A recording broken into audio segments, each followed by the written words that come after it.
How would you define your role as a digital organiser at the FSU?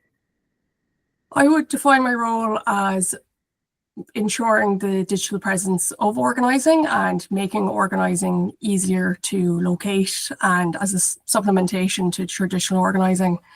I'm not taking over from a traditional organiser. I'm purely just assisting it. We're having a more digital world. There are more and more remote workers, and having, digital connections that are strong through email, through LinkedIn is essential. But as a digital organiser, I still keep it as person-centric as possible.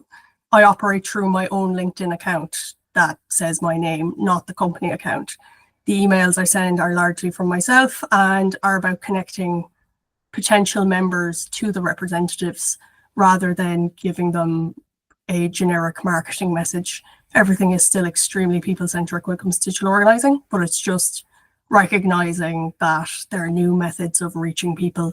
What used to be the union newspaper is now the union email newsletter that is interactive and fun and eye-grabbing.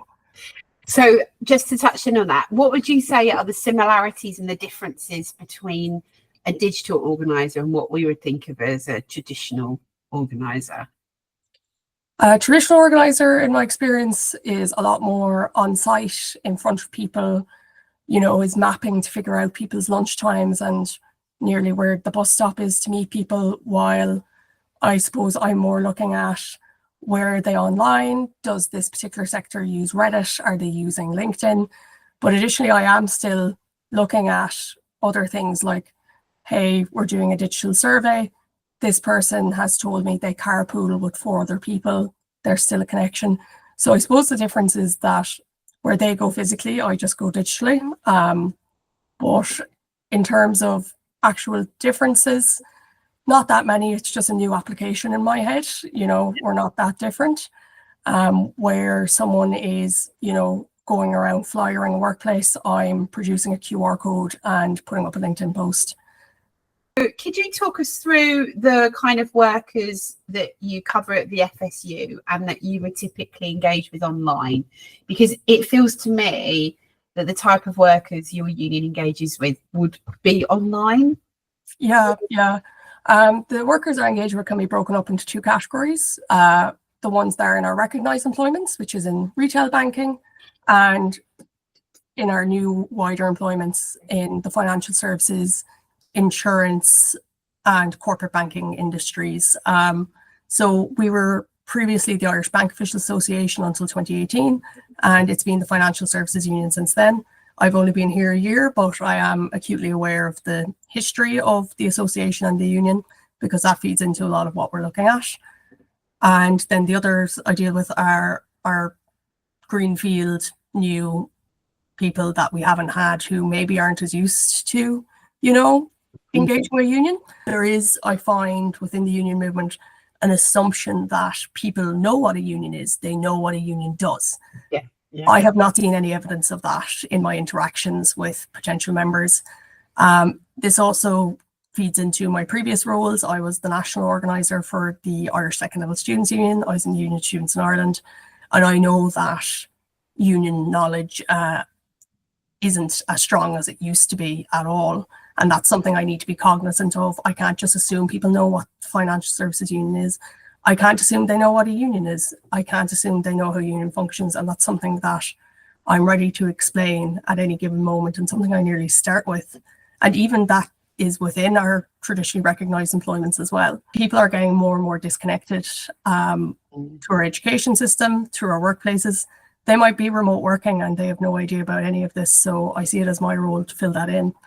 So yeah, they are largely online, particularly LinkedIn gets stereotyped to be full of quote unquote finance bros, which is fairly accurate. Now it is full of also other employments, civil servants, people in the non-profit sector, but it's very easy to locate people in the finance banking sector and use software like LinkedIn Sales Navigator to identify workers.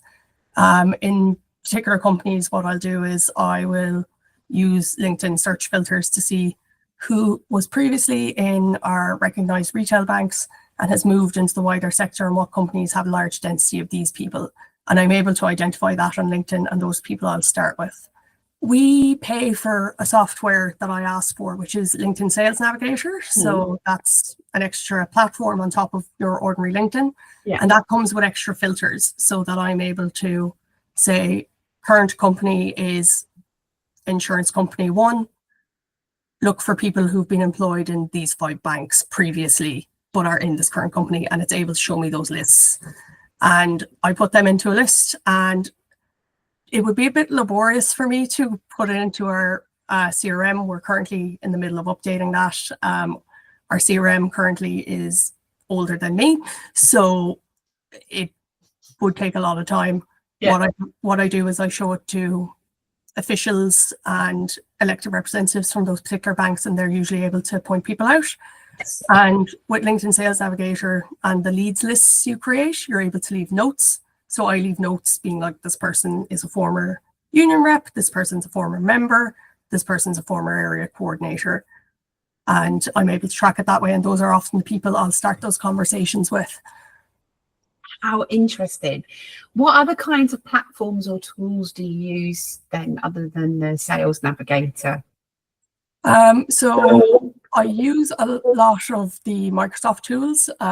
So I have set up a SharePoint site for all of our union reps to access so that they can download printable membership forms, posters, see our recruitment handbook all in one handy place. So they don't have to go trawling through our website or through their own emails for these things.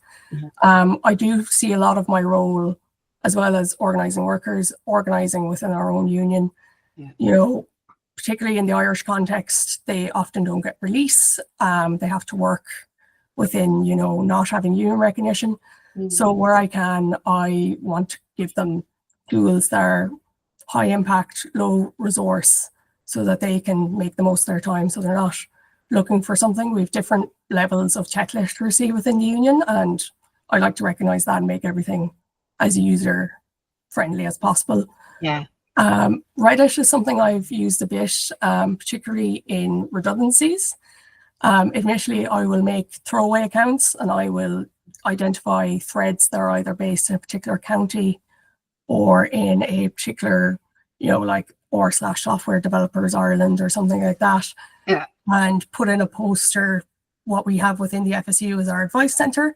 And often when we hear about redundancy in a company, we'll run a special advice centre, and I'll post a poster in there and to connect people to that, because we might not have many members in that particular company and we want to help as many people as possible. But I will usually pose as a more random person who spotted this, is more what I would kind of get up to.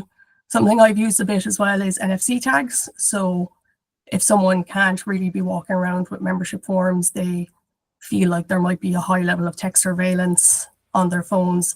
Instead, I can put the link on a tag for them, and they can tap it off on someone else's phone, and they can get the join link that way instead. So explain NFCs as if I'm a 5-year-old. So have you ever used a hotel room key? Yes, I have. Yeah, you know, when you hold the card against the door and it opens magically? Yeah. You can change the use of those using your phone and put another bit of information on there. So, for example, your contact details, like a digital business card, and you can hold it up to a more modern phone and it'll bring up the link with the information for you. So you can put anything you want in there, pretty much. So whether that's your union's contact details, your union's join link, whatever you need to be passing around discreetly. So you can keep in your wallet, you can put on your keyring.